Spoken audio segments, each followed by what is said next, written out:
বিসমিল্লাহির রহমানির রহিম। সুপ্রিয় শিক্ষার্থীবৃন্দ, গণপ্রজাতন্ত্রী বাংলাদেশ সরকারের শিক্ষা মন্ত্রণালয় কর্তৃক প্রজ্ঞাপনকৃত আজকে এই প্রোগ্রাম মহামারীতে বিভিন্ন শিক্ষা প্রতিষ্ঠান বন্ধের কারণে যে অনলাইন ক্লাস চালু হয়েছে তারই প্রেক্ষাপটে এই পর্যন্ত কয়েকটি ক্লাস আমরা অনলাইনে দিয়েছি। আমি মোহাম্মদ ফখরুল আলম, প্রভাষক দর্শন বিভাগ কেন্দ্রীয় মহিলা ডিগ্রি কলেজ। এ পর্যায়ে আজকে আমরা আলোচনা করব লজিক ফার্স্ট পেপার চ্যাপ্টার 2। প্রথম লেকচারে আমি যুক্তিবিদ্যার প্রথম পত্রের প্রথম অধ্যায়ের স্বাভাবিক একটু আলোচনা করেছিলাম এবং পরবর্তীতে অত্যন্ত গুরুত্ব সহকারে আমরা ষষ্ঠ অধ্যায়টাকে আলোচ্য বিষয় হিসেবে নিয়েছি। আজকে আমরা যুক্তিবিদ্যার দ্বিতীয় চ্যাপ্টার অর্থাৎ logic chapter 2 applied aspect of logic অর্থাৎ যুক্তিবিদ্যার প্রায়োগিক দিক সম্পর্কে আজকে আলোচনা করব। আমরা প্রথম অধ্যায়টা যখন আলোচনা করেছিলাম সেই অধ্যায়ের ভিতরে কিন্তু বলেছিলাম যে যুক্তিবিদ্যা কি, যুক্তিবিদ্যা কিভাবে উৎপত্তি লাভ করেছে, যুক্তিবিদ্যা বিকাশের সিস্টেম এবং তার আলোচনা বিষয় নিয়ে কতগুলো যুক্তিবিদ্যার ধারণা সম্পর্কে তোমাদের কিন্তু আগে দিয়েছি। আমি যদি এখন তোমাদেরকে প্রশ্ন করি যে কেমন করে তোমাদেরকে প্রশ্ন করলে কিন্তু উত্তর তোমাদের দিকে যায় না, তবে আমি আশা করবো যে ক্লাসগুলো হয় এই ক্লাসগুলো এবং বইগুলো যদি তোমরা একটু সরাসরিভাবে দেখো, আমার বিশ্বাস যে কিছু না কিছু প্রশ্নের উত্তর আসবে এবং তোমাদের কিছু না কিছু সহযোগিতা হবে। আমরা ওই আলোকে আজকে প্রায়োগিক দিক অর্থাৎ যুক্তিবিদ্যা কোন কোন দিকে প্রয়োগ করা হয়, যুক্তিবিদ্যা আলোচনা করলে যুক্তিবিদ্যা কিভাবে আমরা উৎপত্তি লাভ করেছি, কি কোথায় কোথায় আলোচনা করেছে। আমরা আজকে যে চারটি দেখেছি, এই চারটি হচ্ছে অ্যাপ্লাইড অ্যাসপেক্ট অফ লজিক অর্থাৎ যুক্তিবিদ্যার প্রায়োগিক দিক। যুক্তিবিদ্যাকে যদি আমরা দেখেছি বিশিষ্ট দার্শনিক সক্রেটিস, প্লেটো এবং থেলিস, তারা বিশেষ করে এই প্রায়োগিক দিকগুলো আলোচনা করছেন। যেহেতু আমরা আগে জেনে গেছি যে যুক্তিবিদ্যার জনক হলেন এরিস্টটল, উনি ছিলেন একজন বিজ্ঞানী, মনোবিজ্ঞানী, পদার্থবিজ্ঞানী, ওনার কোনো জ্ঞানের অভাব নাই। তার মধ্যে লজিক একটা অংশ, যে অংশটি উনি যুক্তিকে প্রকাশ করার জন্য বিভিন্ন কৌশল দিয়েছেন। তাদেরকে বিভিন্ন সময়ে Socrates, Plato, Aristotle, Socrates, Plato plus Thales আলোচনা করেছিলেন। আমরা আজকে যে ব্যাপারটা দেখেছি যে চারটার মধ্যে, ওই চার্টের মধ্যে দেখেছি আমরা এখানে দেখেছি যে এখানে আমাদের ফিলোসফি মানে ফিলোসফি শব্দটাকে আমরা দেখছি যে ফিলোসফি শব্দটা কি। এর আগে আমরা আমাকে বলেছিলাম ফিলোসফি হচ্ছে একটি ইংরেজি প্রতিশব্দ, তার বাংলা নাম হচ্ছে দর্শন। তো গ্রিক শব্দ ফিলুস এবং সুফিয়া থেকে, ফিলুস এবং সুফিয়া আমরা আগে বলেছিলাম গ্রিক শব্দ ফিলুস এবং সুফিয়া, ফিলুস এবং সুফিয়া থেকে আমাদের এই শব্দগুলো এসেছে। ফিলুস শব্দের অর্থ ছিল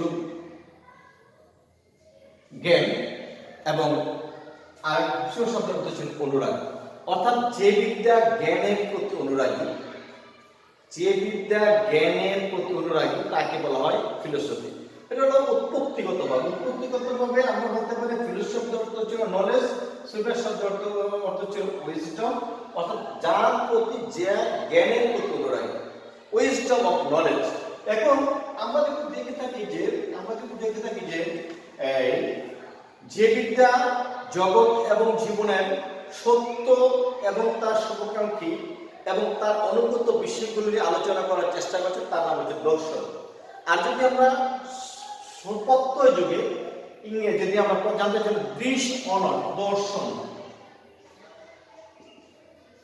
দর্শন হলো দৃশ্য অনট। দৃশ্য অর্থ হচ্ছে দেখা। কিভাবে দেখবো অর্থাৎ যে ব্যাপারটা আমরা সচক্ষে দেখি, প্রত্যক্ষভাবে স্মরণ করা হয়, তাকে বলা হয়েছিল কি দর্শন। এগুলো আমাদের বুক করতে হবে। আমরা শুধু প্রাথমিক পর্যায়ে দর্শন সম্পর্কে একটু আলোচনা করি। এছাড়া দর্শন সম্পর্কে বিভিন্ন দার্শনিকরা তো বিভিন্নভাবে সংজ্ঞা দিয়েছিলেন। আমরা দর্শন যখন আলোচনা করবো তখন দর্শন বলতে আসলে আমরা প্রাথমিক পর্যায়ে একটু জেনে নিলাম দর্শন। দর্শন শব্দটিকে আলোচনা করতে গেলে আমরা দেখেছি যে দর্শন আলোচ্য বিষয়টাকে তিনটি ভাগে ভাগ করেছে। কয়টি? তিনটি। একটা হচ্ছে অন্টোলজি, এপিস্টেমোলজি, অ্যাকজিওলজি। অন্টোলজি তথ্যবিদ্যা। এখানে আরেকটা জিনিস আমরা লক্ষ্য পাই, এখানে আবার আরেকটা জিনিস তথ্যবিদ্যার সাথে ম্যাথাফিজিক্স,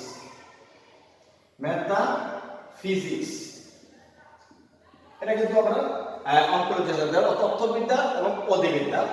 এটা হলো জ্ঞানবিদ্যা এবং এটা হলো মূল্যবিদ্যা। তাহলে আমরা কি পেলাম? আলোচ্য বিষয় পেলাম তথ্যবিদ্যা বা অধিবিদ্যা, জ্ঞানবিদ্যা, মূল্যবিদ্যা।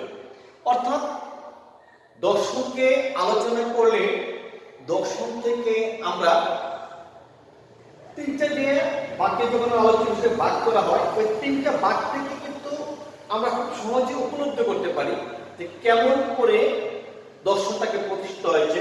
তো আমরা এর আগে যদি প্রাথমিক পর্যায়ে যেহেতু একটু আলোচনা করব যুক্তিবিদ্যা কিভাবে দর্শন থেকে আগত হয়েছে এবং যুক্তিবিদ্যার সাথে কি কি সম্পর্ক রয়েছে, ওই সম্পর্কগুলোর সাথে অন্যান্য বিষয়গুলোর কোন সম্পর্ক, ওইটা হচ্ছে প্রায়োগিক দিক। আমি শুধু আজকে প্রায়োগিক দিকটাকে একটু আলোচনা করে দেখাবো যে কেমন করে যুক্তিবিদ্যা থেকে দর্শন থেকে যুক্তিতে এসেছে, যুক্তিবিদ্যা বিভিন্ন বিষয়গুলোকে কিভাবে প্রতিফলিত করেছে। এটা কিন্তু আমরা আজকের ক্লাসে একটু করে তোমাদেরকে জানাবো, যেগুলো আমরা আগে অনেক তোমাদেরকে বলেছিলাম। অন্তর্জ তথ্যবিদ্যা, যে বিদ্যা তথ্যগত দিক নিয়ে আলোচনা করে, যে বিদ্যা যে অংশটুকু দর্শনিক অংশটুকু তথ্যগুলো আলোচনা করে, ওটার সাথে ম্যাথাফিজিক্স নিয়ে আলোচনা করে। অধিবিদ্যা, ম্যাথাফিজিক্স হল অধিবিদ্যা, অর্থাৎ আত্মা মন গড, আত্মা যেমন মন আল্লাহ, এইগুলা নিয়ে আলোচনা করে অধিবিদ্যা। অর্থাৎ যেগুলো আন্তরিকভাবে একটা আলোচ্য বিষয় কিন্তু অত্যন্ত গভীর। আমরা শুধু ম্যাথাফিজিক্সটা কিছু আলোচনা দেখবো যে বিষয়টাকে কি বলছে, ঈশ্বর আত্মা এবং মন সম্পর্কে যেটা আলোচনা। অধিবিদ্যা, জ্ঞানবিদ্যা, আরেকটা হলো জ্ঞানবিদ্যা হচ্ছে যে বিদ্যা জ্ঞানের উৎপত্তি, বিকাশ এবং জ্ঞানকে বিভিন্নভাবে প্রচার করা হয়, জ্ঞান জানার চেষ্টা করা হয়, ওই বিদ্যাটিকে বলা হয়েছিল জ্ঞানবিদ্যা। আর ওই জ্ঞানবিদ্যাটি আলোচনা করছে জ্ঞানের উৎপত্তি এবং বিকাশ সম্পর্কে, সেটাও একটি বিশাল চ্যাপ্টার, এপিস্টেমোলজি।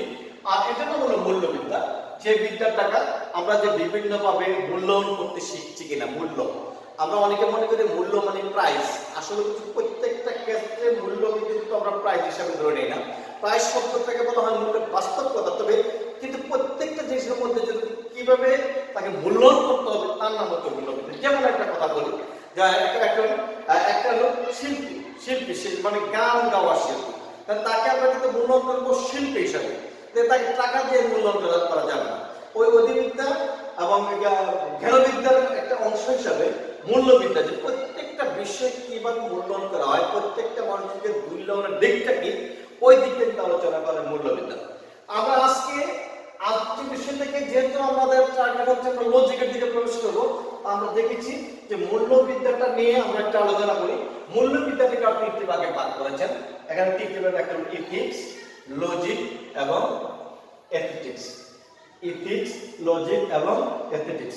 আমরা দেখেছি ইথিক্স মানে কি, নীতিবিদ্যা। লজিক হচ্ছে যুক্তিবিদ্যা, আর এথেটিক্স এটা হচ্ছে নন্দন তত্ত্ব। তাইলে আমরা দেখলাম যে মূল্যটাকে, দর্শনের যে মূল্যটাকে আমরা তিনটি ভাগে ভাগ করে দেখেছি, নীতিবিদ্যা, যুক্তিবিদ্যা এবং নন্দন বিদ্যা। আমরা যে ব্যাপারটিকে দেখেন নীতিবিদ্যা কি, আমরা সাধারণত নীতিবিদ্যা বলতে একজন আরেকজনকে কিন্তু কথা বলে ফেলি যে তার নীতি ঠিক নাই, আসলে যদি বলেন নীতিটা কি, নীতিটা হচ্ছে ছোট্ট কথা বোঝা হচ্ছে আচরণ, অর্থাৎ মানুষের ব্যবহারিক আচরণ, তার ব্যবহারিক আচরণ ভালো না মন্দ, শুভ না অশুভ, এই সেই শব্দগুলো ব্যবহার করি যে এই ভালো মন্দ শুভ অশুভ কল্যাণ অকল্যাণকর ব্যবহারটার মধ্যে যে বিদ্যাটা আমাদের নির্দেশনামূলক আলোচনা করে ওই বিদ্যাটার নাম হচ্ছে ইথিক্স, মানে নীতিবিদ্যা। নীতিবিদ্যা সাধারণত নৈতিক দিক নিয়ে আলোচনা করে, মানুষের ইচ্ছা আছে কিনা, না যে ইচ্ছাটা কি শুভ না অশুভ।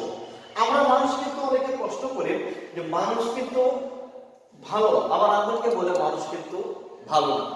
এই প্রশ্নটার উত্তরটা কিন্তু আমরা সহজে একটা জায়গায় পেয়ে যাই যে ভালো কখন, যদি যে কাজটা মানুষ করে ওই কাজটা যদি মানুষের একজন আরেকজন উপকার হয় তাহলে তার মনে করবে সে কাজটা ভালো।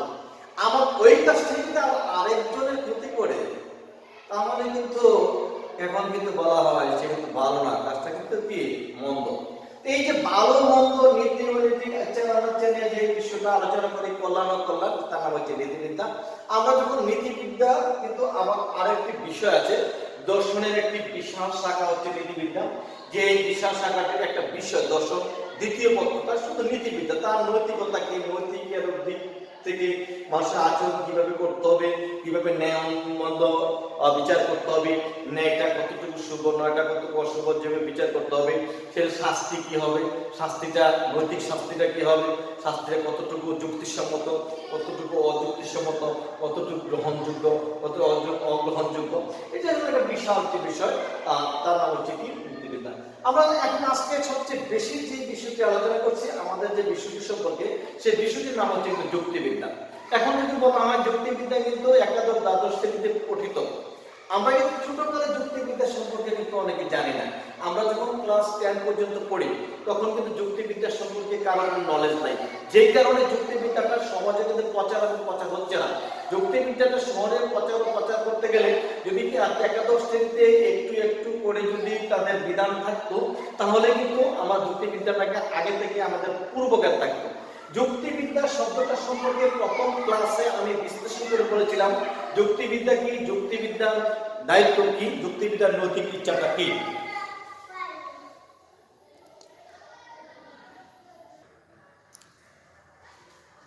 যে দিকটিকে আমরা আগে আলোচনা করেছিলাম যে লজিক শব্দটি যখন আমরা আলোচনা করেছিলাম যে লজিক শব্দটি লোগোস থেকে,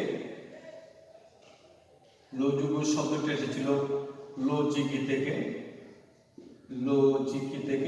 এই শব্দগুলো থেকে আমরা দেখেছিলাম যে যুক্তিবিদ্যার এই লোগোস শব্দের অর্থ হচ্ছে ভাষা বা চিন্তা। তো উৎপত্তিগত ভাবে আমরা বলেছিলাম যে বিদ্যার যুগে ভাষা বা চিন্তা সম্পর্কে আলোচনা করে তাকে যুক্তিবিদ্যা বলে। যুক্তিবিদ্যার ক্লাসে প্রথম ক্লাসটি তোমরা যদি একটু ফলো করো তাহলে আশা করবো তোমরা কিছু শিখতে পারবে। তাহলে বইয়ের মধ্যে স্পষ্ট দেওয়া আছে, বিভিন্ন যুক্তিবিদ্যাদের পক্ষে যুক্তি দিয়েছিলেন। তবে আমরা ছোট্টভাবে আছে ক্লাসে আরো একবার বলে দিতে পারি যে বিদ্যা যুক্তি এবং তার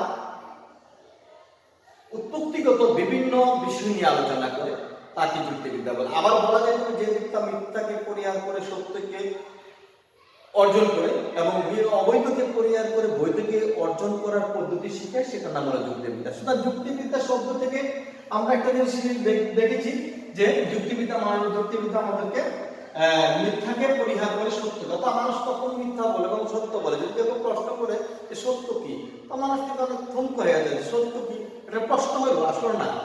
সত্য কি, মিথ্যা কি, কখন ঘটনা সত্য কখন ঘটনা মিথ্যা, তা বোঝার মতো একটা ক্যাপাসিটি আমাদের লাগবে। ওই ক্যাপাসিটির নাম কিন্তু জিওলজি, কিন্তু তাকে আমাদের নির্দেশনা করে। তারপরে আমরা আলোচনা করতে ছিলাম যে নন্দন তত্ত্ব যেটা আছে আমাদের, নন্দন তত্ত্ব, এই নন্দন তত্ত্বটা দিয়ে কিন্তু আমরা একটা জিনিস দেখেছি যে নন্দন শব্দের অর্থ কি। নন্দন শব্দের অর্থ হচ্ছে কিন্তু যে আমরা বলছি সুন্দর, আমাদের যে দিকটা আমাদেরকে সবচেয়ে বেশি সুন্দর দিক বোঝায় ওইটাকে বলা হয় নন্দন তত্ত্ব। আমরা আগে দেখেছি যে অনেক সময় বলে যে নন্দন তত্ত্ব কি আবার একটা পর হইতে পারে কিনা। তো গ্রিক দার্শনিক এরিস্টটল কিন্তু নন্দন তত্ত্বকে আলোচনা করেছিলেন। নন্দন তত্ত্বে কিন্তু অত্যন্ত ভূয়সী প্রশংসা করেছিলেন বিশিষ্ট দার্শনিক প্লেটো, এবং যিনি নন্দন তত্ত্বের প্রতি একটি মৌলিক বিষয় হিসাবে, শিল্পকলা হিসাবে কিন্তু প্রতিষ্ঠিত করেছিলেন। নন্দন তত্ত্ব সম্পর্কে আরও বিভিন্ন যুক্তিবিদরা বলেছিলেন। আমরা যে উৎপত্তিগতভাবে যে জিনিসটা পেতে পারি যে নন্দন তত্ত্ব অর্থ কি, আমরা কিন্তু আমাদের আমাদের সেই বোর্ডের মধ্যে যে ব্যাপারটা আছে নন্দন তত্ত্ব, কিন্তু এখানে একটা জিনিস আছে যে বিউটি, বিউটি, বিউটি অর্থ সুন্দর, যে বিদ্যার সৌন্দর্য এবং সুন্দর যদি আলোচনা করে সেটাকে বলা হয় কি নন্দন তত্ত্ব। আসলে সুন্দরটা কি, সুন্দর মানুষের কিভাবে প্রকাশ করা, আমরা মনে করি কোনো জিনিস সাদা হলেই কিন্তু সুন্দর নয়, কোনো জিনিস কিন্তু যে দেখতে সুন্দর এটা কিন্তু সুন্দর, সৌন্দর্য হচ্ছে একটা মানুষের অত্যন্ত প্রায়োরিক দিক, যে দিকটা আমরা খুব সহজে একজনকে আরেকজনের কাছে প্রকাশ করার চেষ্টা করি। সুপ্রিয় শিক্ষার্থীবৃন্দ, আমরা যে আলোচনা করেছিলাম সেখান থেকে যে নন্দন যে তত্ত্বটা, নন্দন তত্ত্বটা কিন্তু আমরা দেখেছি যে যে দিকটা সুন্দর এবং অসুন্দর নিয়ে আলোচনা করে, সুন্দর এবং অসুন্দর, অসুন্দর মানুষের সৌন্দর্য বিকাশ, মানুষের কল্যাণ বিকাশ নিয়ে আলোচনা করে। তো সুন্দর অসুন্দর কল্যাণ এটার নাম কিন্তু নন্দন তত্ত্ব। তো আমরা অনেক সময় দেখে গেছি যে এটা কিন্তু গুরুত্বপূর্ণ, আমরা এই তিনটা বিষয় থেকে কিন্তু যে আলোচনা করি, ইথিক্স, লজিক এবং নন্দন তত্ত্ব সম্পর্কে। আমরা কিন্তু তার নিচে দিয়ে আমরা কিন্তু একটা জিনিস দেখেছি যে তার বৈশিষ্ট্যগুলো, আমরা কিন্তু তাদের বৈশিষ্ট্যগুলো দেখেছি যে ইথিক্স আগে বলছিলাম মানুষের ভালো মন্দ, কল্যাণ অকল্যাণ, শুভ অশুভ আচরণটা সম্পর্কে আলোচনা করে, বিহেভ সম্পর্কে আলোচনা করতে গেলে আমরা একটা পেয়েছি তার গুডনেস এবং ব্যাডনেস। এটা কি পেয়েছি? গুডনেস এবং ব্যাডনেস। প্রত্যেকটা মানুষের কিন্তু দুইটা দিক আছে, এটা কিন্তু আমরা অলওয়েজ বলে থাকি যে প্রত্যেকটা মানুষের দুইটা, একটা হচ্ছে ভালো আর মন্দ। কিন্তু এটা কিন্তু এখন আলোচনা করে ইথিক্স। তাহলে যে ইথিক্সটা মানুষের কি দেখলাম, একটা মানুষের ভালোত্ব, মন্দত্ব, তারপরে ন্যায়ত্ব, অন্যায়ত্ব, শুভ অশুভ, কল্যাণ অকল্যাণ, এই সবগুলো কিন্তু এসে দেখি। এখানে কিন্তু আমরা আরেকটা জিনিস পেয়েছি আমরা এখানে, এটা হলো যে এই ট্রুথ এন্ড জজ। জজ মানে হলো বিচার, ট্রুথ সত্য, সত্য সম্পর্কে কিন্তু ব্যাপারটা আলোচনা করেছেন। যে বিদ্যা সত্য সম্পর্কে আলোচনা করে, মিথ্যা কিন্তু পরিহার করে, বৈধ সম্পর্কে আলোচনা করে, অবৈধ কিন্তু পরিহার করে। এখানে আমরা যে স্কিলটা পেয়েছি ট্রুথ এন্ড জজ, অর্থাৎ সত্য এবং সত্য সম্পর্কীয় বিভিন্ন তত্ত্বাবলী যে প্রক্রিয়া কিন্তু সেটা কিন্তু লজিক আমাদেরকে দেয়। আর এখানে যে ব্যাপারটাকে আমি বলেছিলাম বিউটি, যেটা সুন্দর, যাকে কে না পছন্দ করে, সুন্দরকে কে না পছন্দ করে, সেটা কিন্তু এটা কিন্তু আমাদের একটা আলোচ্য বিষয় যে সৌন্দর্য আর সুন্দর অসুন্দর, এই যে আলোচনাগুলা সৌন্দর্য বিকাশ আলোচনা করতে গিয়া আমরা যেমন বিভিন্ন সময় বিভিন্নভাবে কথা বলি না, কথা বলি, তো এই কথাগুলা আমরা বিভিন্নভাবে প্রয়োগ করতে হবে। আমরা কখন কোন কথা বলতে পারি আমাদের বিবেক আমাদের কিন্তু সাড়া দিয়ে দেয়, আমরা কিন্তু তখন কিন্তু বোঝার চেষ্টা করি কখন আমরা কোন কথাগুলো বলবো। ঠিক তেমনি আমাদের প্রত্যেকটা বিষয় কিন্তু এইভাবে আমাদের আলোচনা করে থাকে। এখন যদি বলা হয় যে যুক্তিবিদ্যার সাথে ইথিক্সের কি সম্পর্ক, আমার যদি বলা হয় যুক্তিবিদ্যার সাথে নন্দন তত্ত্বের কি সম্পর্ক, তাহলে হ্যাঁ আমরা দেখেছি অবশ্যই সম্পর্ক আছে, অবশ্যই সম্পর্ক আছে। কি সম্পর্ক আছে? সম্পর্কটা হচ্ছে যে যুক্তিবিদ্যার যেহেতু কাজ হচ্ছে তার প্রতি সত্য, বিচার, ন্যায় আলোচনা করা, ঠিক তেমনি ইথিক্সও ভালো মন্দ, ন্যায় অন্যায় এগুলো সম্পর্কে কিন্তু আলোচনা করেছে।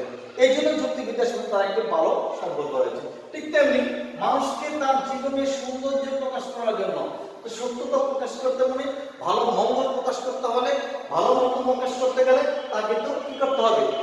নন্দন তত্ত্বের তাকে ব্যবহার করতে হবে, কারণ নন্দন তত্ত্বের মাধ্যমে তোমার সৌন্দর্য প্রকাশ করতে পারে। যেই কারণে আমরা দেখেছি এই যে এইটার সাথে এইটার একটা ভালো সম্পর্ক আছে, এটার একটা ভালো সম্পর্ক আছে। সম্মানিত সুপ্রিয় শিক্ষার্থীবৃন্দ, তোমরা নিশ্চয়ই অনলাইনে বসে আছো, আর যারা বসো নাই তাদেরকে আমি বলবো যে তোমরা কিন্তু জানিয়ে দাও তোমাদের সহপাঠীদের যে আমাদের চান্দিনা মহিলা কলেজ তথা সমস্ত বাংলাদেশের সরকারি আইন অনুযায়ী আমরা কিন্তু অনলাইন ক্লাসগুলো আমরা কিন্তু করার চেষ্টা করতেছি। তো অনলাইন কিন্তু নেটে কিন্তু আমরা সরাসরি পাই না, বিধায় লাইভ অনুষ্ঠান করা আমাদের জন্য অত্যন্ত কষ্ট, এবং যে কারণে আমরা ক্লাসগুলো বিভিন্নভাবে সিস্টেম করে আমি তোমাদের কাছে পাঠাচ্ছি। আমরা আশা করব চান্দিনা মহিলা কলেজের পক্ষ থেকে চান্দিনা মহিলা ডিগ্রি কলেজ ফ্যামিলির যে গ্রুপ আইডিটা আছে ওই গ্রুপ আইডিটাকে তোমরা ফলো আপ করবে এবং প্রত্যেকে জানিয়ে দেবে। এবং আজকে আমরা যে ক্লাসটি করলাম এই ক্লাসটি থেকে শুধু যে যুক্তিবিদ্যার প্রায়োগিক দিকগুলো আলোচনা করেছি, যুক্তিবিদ্যার যে প্রায়োগিক দিকের বাইরেও কিন্তু আগামী ক্লাস আরো কিছু দিক রয়েছে, যেমন যুক্তিবিদ্যার সাথে গণিতের কি সম্পর্ক, যুক্তিবিদ্যার সাথে শিক্ষার কি সম্পর্ক, যুক্তিবিদ্যার সাথে কম্পিউটারের কি সম্পর্ক, যুক্তিবিদ্যার সাথে ব্যবসার কি সম্পর্ক। আসলে প্রত্যেকটা বিষয়ের সাথে প্রত্যেকটা বিষয়ের কিন্তু অনেক অনেক মিল রয়েছে। আমরা কিন্তু মিলগুলো দেখার চেষ্টা করি। তবে আমরা চিন্তা করব যে যেমন করে হোক আমরা প্রত্যেকটি বিষয় সম্পর্কে একটি সজ্ঞান রাখার চেষ্টা করব। আমরা চেষ্টা করব, আমরা যদি প্রত্যেকটি বিষয় সম্পর্কে আমরা চেষ্টা করি তাহলে কিন্তু আমরা অনেক কিছু এগিয়ে যাব। আমরা এই যে বিষয়টি আলোচনা করেছিলাম ওই বিষয়টি থেকে আমরা কি প্রশ্ন আসতে পারে তার সম্পর্কে আমি সামান্য একটু টেক্সট তোমাদেরকে দেওয়ার চেষ্টা করতেছি।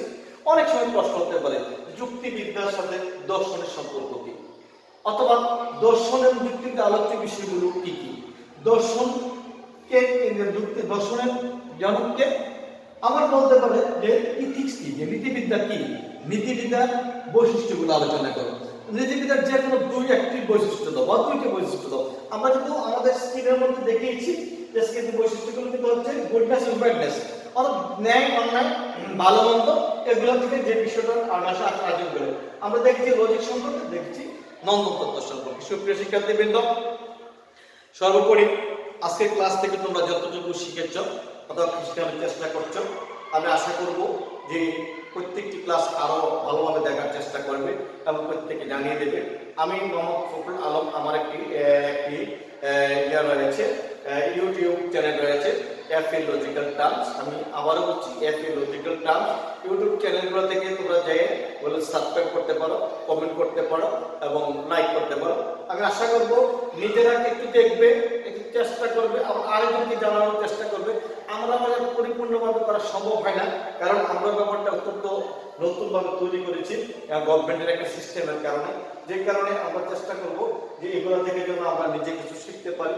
তাহলে আজকে আমাদের এই পর্যন্তই। আগামী ক্লাস পর্যন্ত তোমরা ধৈর্য ধারণ করে এবং বিভিন্ন সময়ে যখন তোমাদের সময় আসবে, রাত্রে হোক দিনে হোক, তোমরা যে কোনো সময়, লাইনটা তো এমন একটা সুন্দর সিস্টেম, যেমন না যে আমি যখন ক্লাসটা করছি তখন তোমাকে ফলো আপ করতে হবে। তুমি যে কোনো মুহূর্তে আমাদের গোয়েন্দা চান্দিনা মহিলা ডিগ্রি কলেজ ফ্যামিলি যে গ্রুপে তুমি সুযোগ পাইলেই তোমরা কিন্তু না প্রত্যেকটা ক্লাস তোমাকে ফলো করতে পারবে।